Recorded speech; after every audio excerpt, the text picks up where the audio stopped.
Live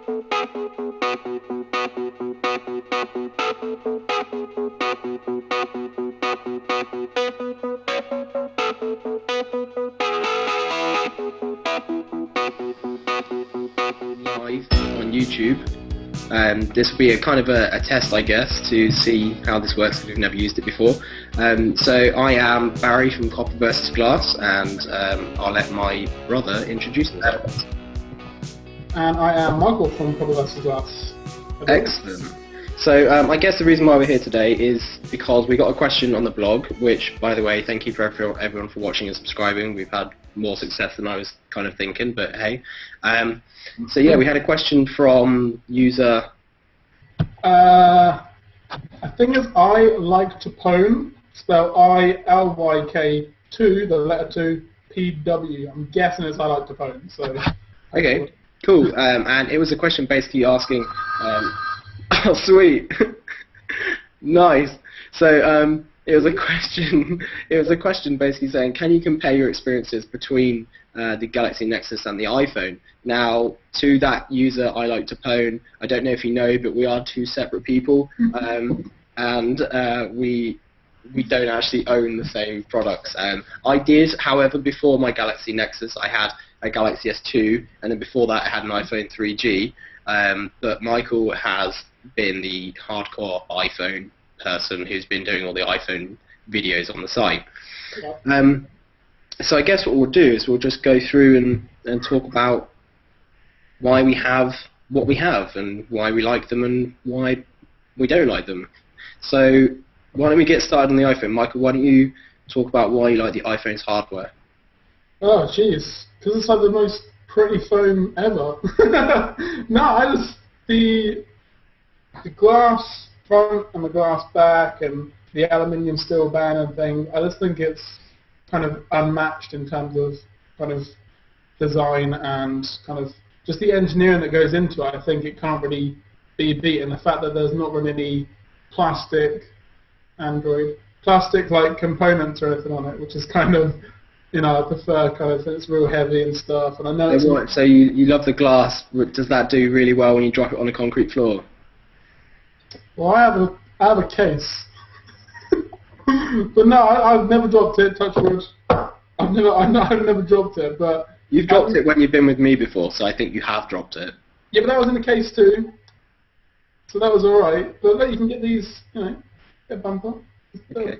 Yeah, so you've done a lot of videos on the website about cases and screen protectors. Yeah. Do you think that maybe having such a fragile phone makes you spend a lot more on protectivity?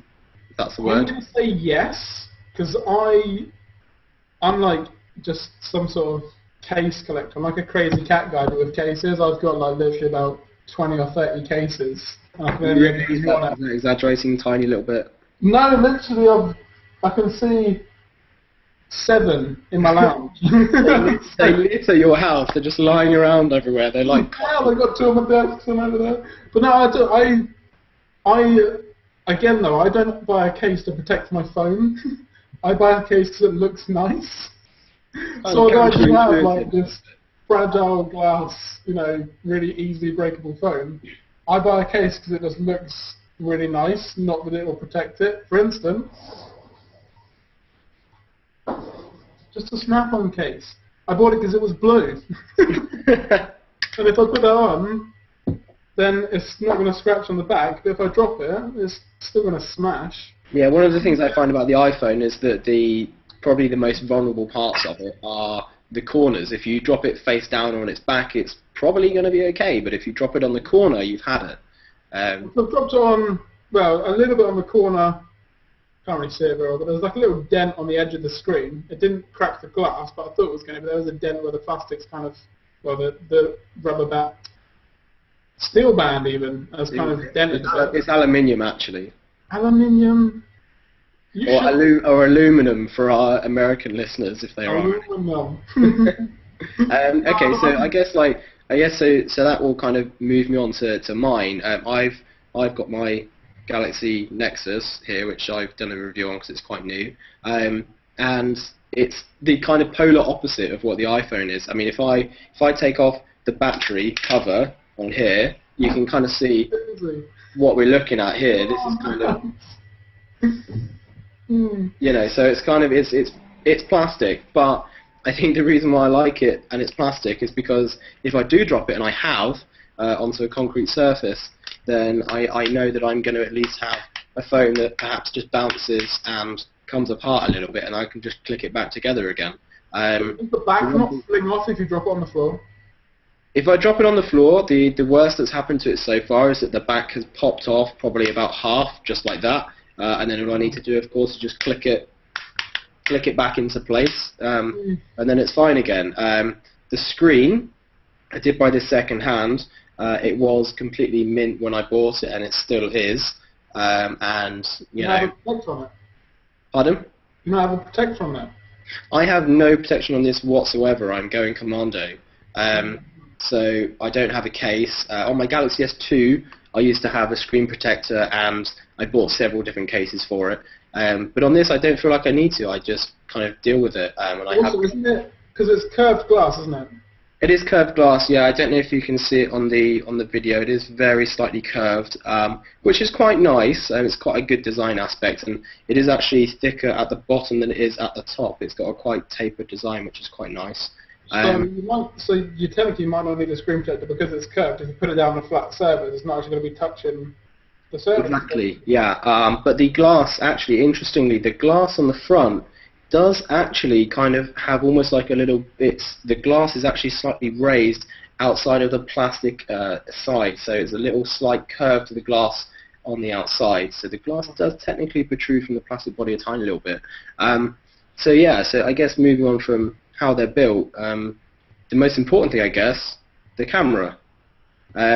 So on here, I can honestly say that this camera is the worst camera I've had on a smartphone. And I knew that. I can honestly say this is the best camera I have used. Well, on a camera so you've only had really one smartphone. The iPhone 4 that you've got now is the first smartphone you had, right? Yes, unless a Nokia with a QWERTY keyboard counts. It does not, I'm afraid. I'm pretty sure Nokia aren't a company anymore. It went online. I knew that this phone didn't have a great camera when I bought it, but I didn't buy it for the camera because I wanted the software, which we'll go into later. But yeah, the camera on here is pretty bad. The colours are quite good. I think it's quite natural compared to the S2. The S2, however, did have an amazing camera, like everybody knows, and as the S3 does as well. But yeah, I don't think you can compare it to. It can't even hold its own up against the iPhone 4, or even the 4S, I think. So do you know about the convenience though? Because obviously you've got a digital camera, but now if you, for instance, you go out and about, do you take your digital camera and your phone? No, I will only take my digital camera out with me when I'm going on like a day trip or something, and I know that I would want higher resolution video. Well, not high resolution video, but better quality video and high resolution photos. But from day to day, I think it's okay. I mean, I use it for Instagram and things like that, and it's fine. And it does, the panoramic mode on this is actually pretty good as well. I used it quite recently, so yeah. Do you mostly deal with just your iPhone and that's it? I use this for vlog videos. It's a little Samsung compact HD. I only bought it for the video purposes. But no, I always use my phone for pictures all the time because obviously with the HDR on there and just the ease of having just one device to kind of have with me at all times. Like if I do go on a day out or do something special or anything, I usually take my phone because I just find it really easy to take the pictures, upload the pictures, use an iPhoto or whatever, and I just find it easy. I'd like, you know, I wouldn't get the iPhone if the camera wasn't as good as it is. I think that's a kind of a deal breaker for me now. Obviously before, not so much just a phone to be a phone to make good phone calls and stuff, but no, I like a good camera, to be honest. Yeah, I mean, I can only imagine what I'm not even going to call it the iPhone 5. I can only imagine what the new iPhone, the camera like that is going to be if the iPhone 4S is anything to go by. I think. 12 megapixels. Yeah, if it's 12, I think that would be pretty impressive. Of course, megapixels aren't everything. It's also the lens quality and the image sensor quality as well. So Yeah. I think, yeah, it's going to definitely set a precedent if they keep that image quality up. I think at the moment the S3 and some of the Nokia and Sony phones have got really good cameras, so I think it'd be good to see what they do. So I guess what we should do then is move on to kind of more of the experience, as it were, as that user asked us what the experience was like. So now this is my second phone, my second Android phone now, and as I said, I moved from an iPhone, before that an iPhone 3G, and I had it for 2 years, the length of my contract, and it was great. It was the first smartphone I had, and it was really exciting. And I guess the reason why I moved to Android is mostly because I wanted something a little bit different. It was getting to the point now where I think iPhones are becoming a bit ubiquitous and they're kind of everywhere. I kind of came up with this little joke to myself the other day, saying, it used to be that when iPhones first came out, someone would rob you for an iPhone on the underground. If you had an iPhone, they would rob you for it because they were so rare and they were so valuable. But now the guy who was going to rob you for an iPhone has an iPhone himself. So it's kind of gotten to that point now where iPhones are everywhere, and I think everyone's looking for something a bit different. And I think the big thing that everyone can't really look over is the price. Android phones are so much cheaper, and they're everywhere, which I think is why they're getting such a huge part of the market. So in terms of the user experience, I guess let's talk about the software. So I of course have my Galaxy Nexus running Jelly Bean, which has just come out, I guess, and I love it. Compared to my skinned ice cream sandwich that I had on my Galaxy S2, it's miles and miles ahead. I've always wanted a stock Android device, and that's the main reason why I got this phone over my S2, and I love it. I think it's great. But I mean, so what at the moment, Michael? What would you say is the reason why you stick to iPhone? At the moment, it's only because I'm in a contract. Really? That's interesting. I am getting extremely bored of seeing that every single day. And not, yeah, I can move it around or change the icon and stuff, but it's getting a bit stale with, 4 rows of apps and a tray down the bottom and things like every single day. And with the rumours of the new iPhone having 5 levels of apps instead of 4, it doesn't appeal to me. But then again, I think like with, for instance, Android and stuff, the big thing that everyone's talking about is, let's get some widgets and stuff. Whereas if I want to look at the weather, I'll just click on the weather app. I'm not necessarily going to use a widget if I've got one, because I'm not sure, because obviously you're using an Android phone and stuff. Do you have a lot of widgets, or if you want to look at the weather, do you just go into weather, or do you look at the widget? So that's a really good question, actually. So I think that is kind of one of the drawbacks of Android with the whole widget story, where you just gave a brilliant example there, which is where if you wanted to look at the weather, you wouldn't use a widget, you would go into an app. Well, the whole point of a widget is you don't use a widget; it's just there. So you don't have to engage with it; it's just there. That's one of the things I really like about Windows Phone operating system, is that all those live tiles that are there, they present information to you without you having to do anything. It's just active information all the time, and it's just there. You don't have to actively engage with it, which I think is one of the big advantages of it. So, I mean, I'm quite minimalist on my phone anyway. I've just recently had a bit of a clean-up, but I now just have a clock on my home screen. And no other pages or anything? Yeah, I used to have a few of my favourite apps, but at the moment this is it. So I've got the phone, text messaging, Gmail, and Chrome. And then so to the right, I have email, my Gmail inbox, which is a bit blown out there. You probably won't be able to see it. And then I have some of what we call the power controls at the bottom, so quickly to turn on Wi-Fi, syncing, things like that, which I think is one of the things which iPhone can benefit with, quick access to settings. And then I've got on my one to the left of my home screen, I've got a calendar and a widget to quickly post to Tumblr, which is really nice. Is it not easy just clicking on Tumblr? Well, no, well, yeah, but it's one less step. So if, for example, on the iPhone you wanted to post a text-based something to the blog, you have to find the app first on your home screen, then open it up, then you have to click on create a post, then create a text post, and then start typing. But with this, because I've got the widget, I can just click on the symbol here that's got the A on it, which takes me straight into a fresh text post. So it's like cutting out like 3 clicks. Yeah, to be fair, I did just try that, and it takes me a swipe and then 4 different taps to actually post a text post to Tumblr. Exactly. Yeah. Okay. So I know it's a very first world problem having to click three times to actually post something to your blog. But yeah, so I mean the thing about Android that I like, and I think I've actually realised it being a bit of a detriment, is that because there is so much customization options, I often find myself constantly changing my home screen.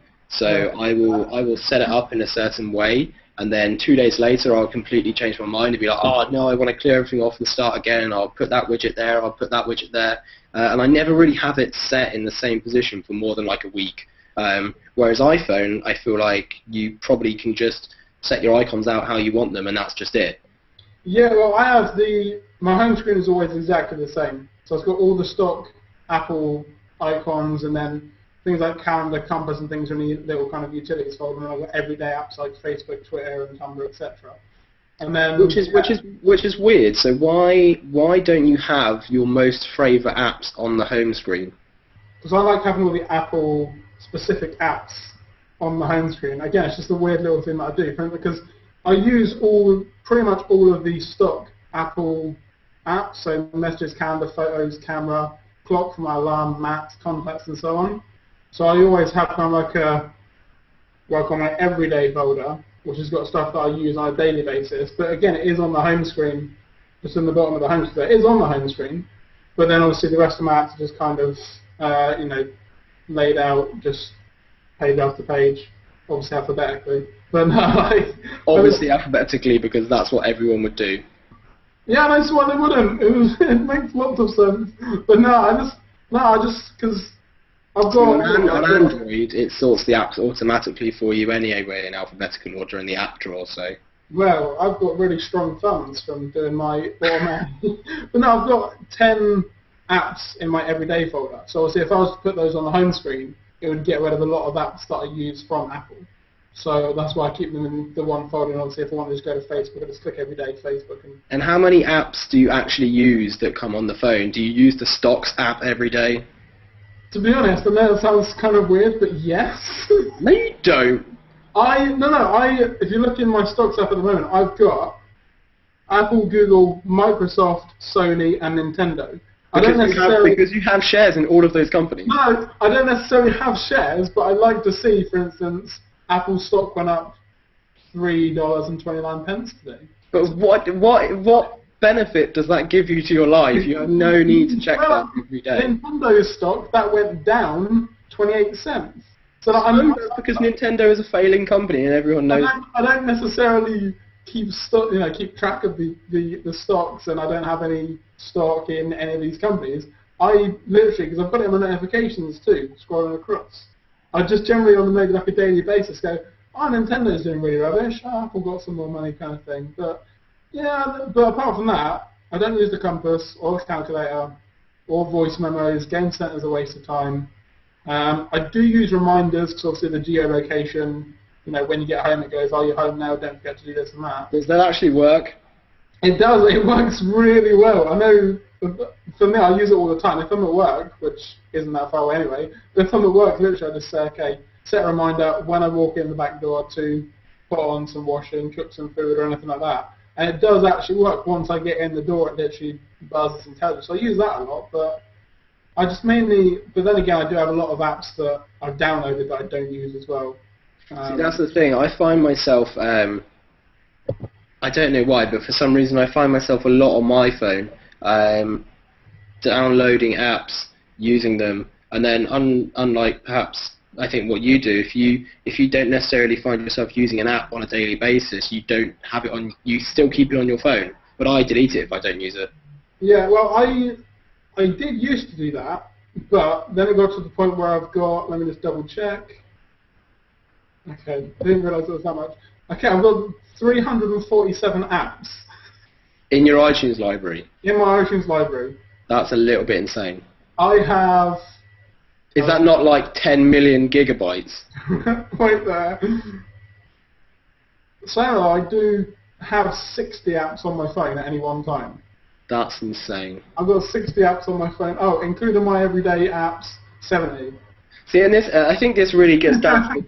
I think this really gets down to the core of the difference between iPhone and Android people. Not that I want to ballpark those users into anything, but I tend to think that Android users kind of use their phone as a phone primarily, and then I don't call anybody using my phone. Yeah, and I think apps are quite secondary. So I use my phone as a phone. I use email. I text tons. I use internet, and I check news through Google Currents, and I listen to podcasts. I very rarely play games. I don't have any movies on my phone, and that's kind of it. But I feel like that's the difference between Android and iOS users. The iOS users are very much involved in, Apple has the biggest app store in the world, therefore I must download all the apps I can. Yes, I am one of those people, because I originally had an iPod Touch, hence then why I got an iPhone. So I put money into getting apps and stuff before, then I thought I might as well get an iPhone so I can still use the apps and so on, hence why I've got over 300. But I would class myself as a complete app whore. As soon as I hear about a new app that comes out, or I just click in iTunes and I go, the apps, and I go, wow, look, top 10's changed. Oh, download number 1. I download apps like anything. Are you not concerned that you're going to go bankrupt? Yeah. Like, seriously, how much do you think think about it. If you have got, and obviously not all of them are paid, but if you have got over 300 applications in your iTunes library, how many of them are paid and how many of them are over £1? That's true. And also, to be fair, speaking of which, I've literally just got an email this second from iTunes for an iTunes receipt, £14. And that's like for what, 1 month? That's the last month, yeah. That is crazy. You say that though, but and if you've had your phone for 2 years and you get that every single month, that's basically half of your contract every month just spent on apps. It is, yeah. See, and Android, and I think there's been numerous studies brought out about this, but how Android people are so much more reserved about paying for apps. We tend to like getting free apps, and that's because there are many more free apps available. I don't know if you saw there was a story about that app called Dead Trigger recently that came out because so many people were pirating Dead Trigger. They've been forced to put it free on both iOS and Android, which I think is really, really bad because an app Dead Trigger, I believe, was only less than £1 anyway. 69p in the App Store. Exactly. Why the hell are people torrenting and downloading apps that cost less than £1, which is going to massively, massively damage the app developer and force them to release it for free? It's absolutely horrible. And also, if they've got the money to have an iPod Touch or an iPhone, which costs hundreds of pounds, or on a contract £40 a month, why can't they then spend 69p to get an app? Yeah, that's really annoying. So anyway, going off topic. By the way, I think this may be a mistake, but I think we have one viewer of this live Google Hangout, which is quite amazing. Maybe that's just saying that you're the viewer since I started it. But anyway, if you are their viewer, great, welcome. And this is Barry and Michael from Copper vs. Glass. And yes, look at our videos, it'd be great.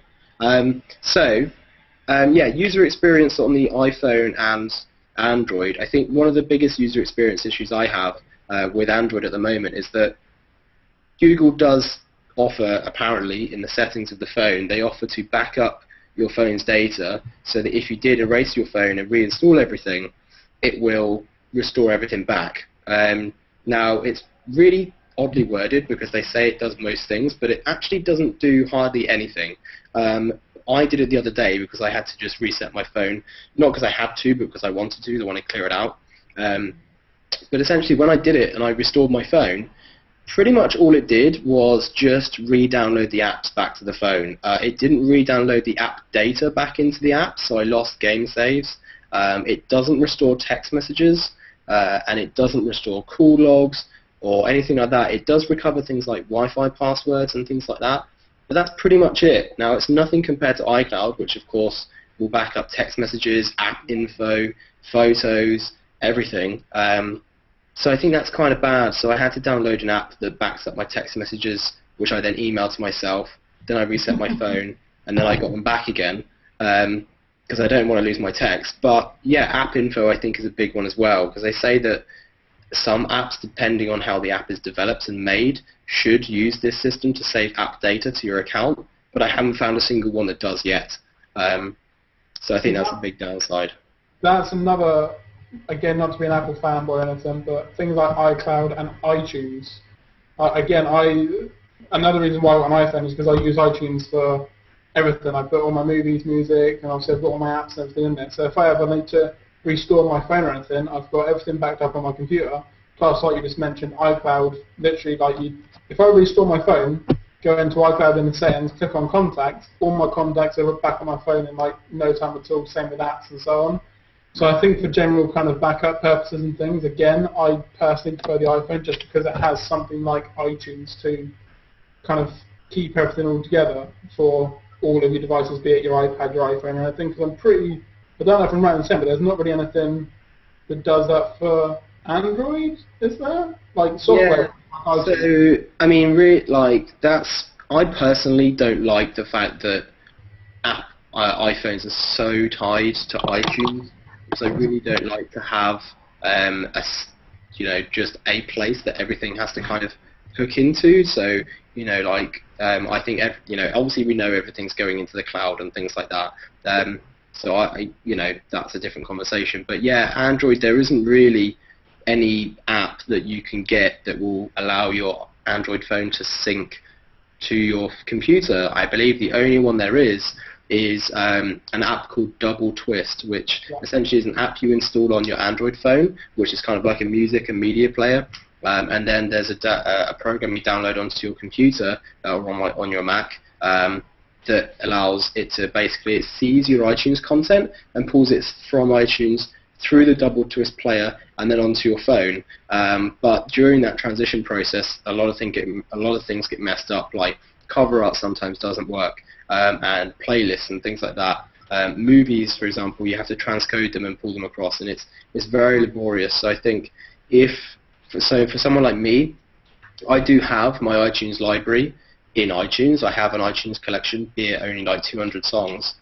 If I want to put that on my phone, it's actually quite complicated. It's not massively simple. And I know someone on YouTube is going to comment and say, "Oh, idiot, that's so easy," but it's not. And I'm pretty tech savvy myself, and if I can't do it, then can you imagine how some 40-year-old woman who goes out and buys a £50 Android phone is going to sync it with her iTunes music if she has it, or anything like that? It's just not possible. So I think that's one of the things which definitely Apple has going for it, is just the ease of use. And a lot of people say to me, I work for a company which I shall not name, that I often get a lot of comments saying, "Oh my God, you don't have an iPhone, that's very surprising." And I find myself often saying, well, I don't have an iPhone not because I don't like iPhones, but just because I decided to buy a different type of phone.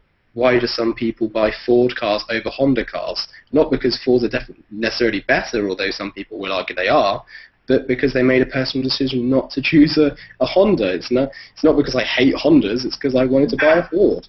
Or perhaps because the Ford was cheaper. So I think, to have, for someone to have, and that's definitely not what we're doing here. We're not deciding if iPhone or Android is better, because I think that's a kind of useless argument to have, because not one is better than the other. It's just they're different, and I think you can argue either way.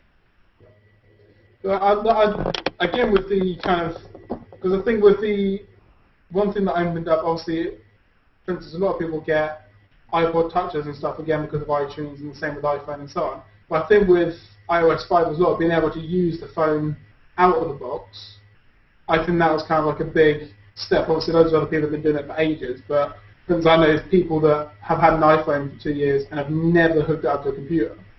And like, I personally use iTunes, so I always plug my phone in when I get home to charge it, and then it just syncs with iTunes and so on. But I think now that you can do it out of the box is also kind of a big plus as well. But I think with the price-wise, obviously you keep mentioning in terms of price with Android and iPhone and things, but would you not say that with in terms of contract, the price of the phone doesn't really matter as much anymore?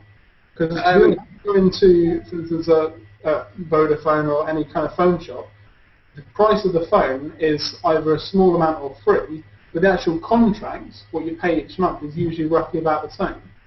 No, so what I'm talking about with the cost is that, I think when people go into a phone shop and they're looking to buy a phone, the first thing they do is find the phone they want. That's the first thing they do. They find the phone. They don't talk about price. They don't talk about contract prices. They look at the phone. And they pick the hardware they want first, because at the end of the day, this is going to be the thing you're going to use every single day. So I think the first thing people do is they pick the phone. So that's the first competition, is which phone looks the best on the shelf, which one gives the best user experience, da-da-da-da-da. And one of my biggest peeves, and I think everybody in the entire world can attest to this, is the last thing I want to do is go into a store and pick up a plastic brick. Yeah. Like, I mean, honestly, these phone companies are ridiculous. They're selling phones that cost hundreds of pounds and that people are going to be using for 2 years, but they give you to demo a plastic brick with a sticker for the screen. And I'm sorry, but if I'm looking for a contract, I want to walk into a phone store and I want to be able to use a phone, whether it's tethered with a security cable to the wall or not, that works and I can use. Now, the best example of this is when me and Michael went into the Samsung Experience store in Oxford Street in London. It was basically an Apple store but with Samsung products, and obviously there's a whole big debate about what is going on with Samsung and Apple right now. We're not going to get into that. But it was basically an Apple store. So you walk in and it was upstairs. There was a really annoying security guard, and there were Samsung products on the table with a single wire tethered to the table, so you could pick up the product with no big clamps on it for security. You could pick it up and have a look at it, and the software was working and everything. And that was great, and I love that. So getting back to, I guess, going back why people choose phones, you're looking at the hardware first. Once you've found the phone you want, then you have to go around and find out who offers it for the cheapest price, not just for the phone price, but also offers you the cheapest contract price. So this is what I was talking about with cost. When I'm talking about Android phones being cheaper, I'm not talking about the contract price, I'm talking about the phone price. So more than likely, if you were to go into a store right now and look at an iPhone 4S and a Galaxy S3, I guarantee you that if you looked at a £35 contract a month, which American users, I'm really sorry, but we have it very cheap over here. So £35 contract, if you got the Samsung Galaxy S3, you could probably find it for free on £35. Yeah. But I guarantee you wouldn't be able to find an iPhone free for £35 a month. True. Mine was I'm paying about £40 a month for my iPhone, which is a bit of a sting, and the phone initial cost was £99. So I suppose, yeah. Yeah, exactly. When I bought my Galaxy S2, which was about a year and a half ago now, because I'm technically still in the contract, I'm on a £35 a month contract, which I think is the average price now in the UK or something. Yeah. And I got the phone for £50. So I think there's definitely that difference of the price, and I think that's definitely what is giving Android such a huge market. But there's another thing that I think we should think about when we're looking at the user experience, which is what this whole discussion is about, I guess. I'll tell you what we'll do. Why don't we go through what's our best thing about the user experience on our device, and what's the worst thing? Okay. So, Michael, what would you think is your best thing about your iPhone in terms of user experience? I would say how easy it is to use. Like, I'm not, I'm real, like you say, tech savvy and stuff, and I know how to do things and so on, but the fact that the iPhone is so easy to use, that's what personally draws me towards it. It's just, you want to do a message, click messages, type it, and I think it's just the ease of using it is kind of, for me, the best part about it. In terms of software-wise, yeah, the software's looking a bit stale and things, but anyone can pick up an iPhone or an iPod Touch or anything and use it straight away because it is so easy to do. That's why I think a lot of people do have it, obviously old or young, etc. Again, because the software is so easy to use, it makes it a lot more accessible to people than maybe, say, a Samsung with TouchWiz on it and so on. So I personally would say the best thing about it would be the usability being so easy, to be honest. Okay. Now, because I've got kind of one answer for both my questions, we'll just do yours first. What's your worst thing about iOS? I would say the fact that it does look, although it is easy to use, and I do like that again might be the reason why I don't like it. Because again, like I say, unlocking the phone every single time, sliding to unlock, seeing all the same icons and things, and it does look a bit, I'm not saying that I want, like I say, I don't want widgets or anything like that. I just think maybe if they can do anything to change the design slightly, but saying that though, not really sure what they can do, because I don't see it as kind of, obviously with, for instance, your phone, obviously you've got, like you say, you can have, for instance, Gmail on the home screen and things like that. But I see the iPhone more as an app launcher instead of kind of like getting information. To get any information on the iPhone, you have to click on an app. You can't get the information anywhere else. You can get weather and things from in the notifications, but you have to go into an app to get the information. And I think sometimes that is a bit of a gripe for me, but then again, I don't like widgets, so I'm not really sure what I would like on there, but yeah, I would say that the fact that you can't get any information apart from the date, which is always an update and that always changes, but for instance the clock always says 10:15, which it's not at the moment, and just little things like that really. I mean, it's not necessarily a widget, but if the clock actually had the correct time on it, I would like that, but I'm not really sure what they can do to change it. But I would say, yeah, the kind of blandness of iOS at the moment is kind of turning me off a bit, and yeah, that's pretty much it. Yeah. Okay. So I'm shock and awe here, but my answer to what is the best part of the user experience of Android and what is the worst part of Android user experience is actually the same answer, and that answer is variety.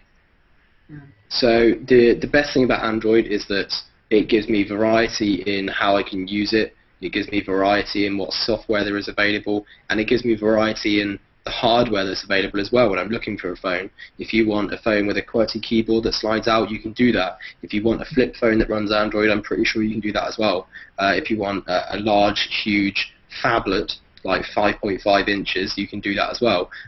So there's variety, but that doesn't necessarily bode well for it either. That can be a massive negative. So the reason why that's a negative is because it makes it extremely hard for developers to develop for all of these different platforms. There's how many other varieties of Android are there? So there was Ice Cream Sandwich before Jelly Bean, then before that there was Eclair, then before that was Froyo and Gingerbread.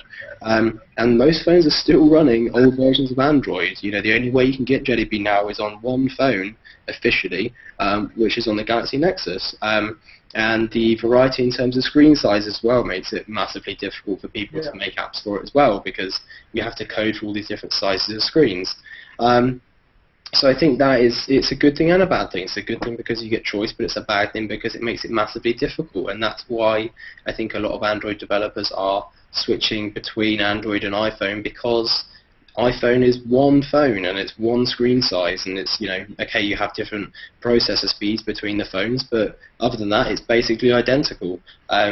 So, but I think we're Android has come a massively long way, I think, and I think it's getting to the point now where it is a lot easier. So you see games now that come out on iOS that come out on Android soon after, for like Max Payne, for example, which came out on iOS. There was a little bit of a wait, but then it came out on Android. and you're seeing a lot of those high-profile applications now come out on Android 2, which you didn't before. So yeah, the variety, I guess, would be the best and the worst thing. Going in terms of variety, like you just said, I would say though that, taking it back in terms of what I don't like about the iPhone, one major gripe for me would be the screen. You know, say a year ago, 6 months ago, I wouldn't have really minded, but now that there are these kind of 4-inch plus screens, 5-inch Galaxy Note kind of screens that are coming out, the iPhone is looking really cramped. And you know, I think with the, you know, I'm really torn in terms of phone-wise because my contract's up in September anyway, which is when the rumoured, you know, new iPhone and things are going to be coming out. And if all the rumours are right, all they're going to be doing is making it taller and having like a 16:9 shaped screen. And I don't necessarily think that that's going to appeal to me, so I'm kind of stuck at the moment of whether I want to kind of keep with the Apple ecosystem with the apps and stuff, or, you know, because I personally love the size of the Galaxy Note. I know that might sound strange because it is so That's big. a little bit insane. I know. I was in town today and I was having a look at one, you know, just having a browse and things, but I like the size. I know it's a massive phone and things, but I do actually kind of like the size of it, and you know, it does fit in your pocket. You know, unless you're wearing super skinny jeans or anything, it does fit in your pocket and things. And you know, with the iPhone, it is looking really small and cramped. I mean, I've got pretty big hands. It is looking a bit kind of cramped, especially if you're trying to play a game and things with those you know, on-screen analog sticks and stuff. It's very, you know, they take up a quarter of the screen by themselves, kind of thing. So, screen size would actually, I would say, be my number one about the iPhone. When it first came out, I wouldn't have said that, but now, you know, definitely, you know, in terms of that, I wouldn't necessarily. Yeah, and I think you know, I can definitely speak to both sides of the story, because I've had an iPhone, then I went to Android. So obviously my iPhone 3G, 3.5 inches. Then I went to a Galaxy S2, which was 4.2, 4.3, and now I'm on my Galaxy Nexus, which is 4.6. Albeit there's a strip at the bottom that's taken up by the buttons. I've kind of had quite a good gamut of screen sizes, and I'd probably say that the S2 was probably the perfect size, like 4.2, 4.3. This one at 4.6 is good, but I wouldn't say I would go any bigger. So the Galaxy S3, which one of my friends has, I've held it, and it's just a bit too big. I think, sorry, 4.8. I think, yeah, 4.8 was the S3, and that's just a little bit too big. I can't easily reach the corner with my thumb on the Galaxy S3, whereas I can do it on my Nexus. So I think, yeah, I think Android phones are definitely good in that respect of the screen size, but I think having a phone that's 5.5 inches is a little bit ridiculous. And also, not to get off subject of our phones, but in terms of the new iPhone, whatever they're going to be calling it, etc., if all they're going to be doing is keeping it the same sort of width and making it longer, they need to put the sleep wake button on the side. Because I hate when you go into a store and you pick up a big phone and the sleep wake button is on the top. Because phones are getting so big now, so yours is on the side. Yours on the side, isn't it? Yeah, I'm pretty sure that most Android phones have it on the side. Yeah. And I just, you know, if the phone gets any bigger, then it's going to kind of be a bit, you know, not being able to reach it kind of thing. So hopefully, but again, I don't think they're going to, because again, having that sleep wake button on the top is kind of, they've had that since the 3G, 3GS, and so on. So I don't know whether they're going to move that or anything, because it's kind of a trademark of Apple, and you know that it's there and so on. So, but hopefully they get that all changed. By the way, not to go off topic, I got a hands-on with the Galaxy Nexus today. The what? In you know, the 7-inch tablet Nexus, the Nexus 7. Nexus 7, yeah. Yeah, you know, out of all the stores and stuff, it was in Comet, which is very strange. I ride it back and things. But again, like, it feels very nice. It's, like, really nice. I had a look at that today, so start for them. So I think what we should probably do is probably wrap it up, because I feel like we've been talking for ages. Yeah. So I think what we should just do at the very end, I think, to kind of tie off the question that we were asked, the reason why we're doing this video is, can you explain your user experiences between the two phones? I think what we'll do is just kind of like say like a sentence or two about our respective devices, as kind of like a statement about why we like them. So I'm going to go with. So I think the user experience on my Android phone is good because it's customizable. It's really flexible. There's loads of different things available to it, widgets, layouts, and the hardware itself. Loads of different phones as well. However, I would, as I've said in one of my previous videos, always go for a stock Android device. Even though there is only one device that can do it, I would go with stock Android because it definitely will give you the best experience compared to a skinned Android phone like the Galaxy S3 and the HTC One X. So yeah, Android is flexible. It's just great. I like it. Yeah, I mean, in terms of why we have the devices we have, it's totally down to personal preference at the end of the day. But again, if you want a phone with the biggest app selection, arguably some of the best apps like Infinity Blade and stuff that you can't get elsewhere and things, and a premium feeling phone, albeit a bit fragile and things, but if you do want that kind of premium club kind of experience and things, then I would say iPhone and things. But again, like you mentioned, if you do want a big screen or for it to be a bit more customizable, then stay clear of the iPhone because that's not necessarily what it is for. So it's very kind of locked down by Apple in terms of what you can or can't do. So if you do want all the apps and things, do you want a solid, easy to use phone, then yeah, I would go for the iPhone every time. But like I say, unless they have to do something really good with the next iPhone, then I'm a bit torn with what or where I'm going to be going. So yeah. But no, if you're looking for app selection and easeability, then definitely the iPhone or S basically. Okay, cool. So I hope that answered that user's question. And yeah, I probably expect that we'll be doing more of these Google Hangouts. It was a massive effort to get this together because I've never used it before. So it was quite a trip to get here. And I'm sorry if we've rambled a little bit. I noticed we had one user come on, they dropped off, and now we've got another one. So hi. But yeah, I think we're going to call it there. So this is Barry from Copper vs Glass. And I'm Michael from Copper vs Glass.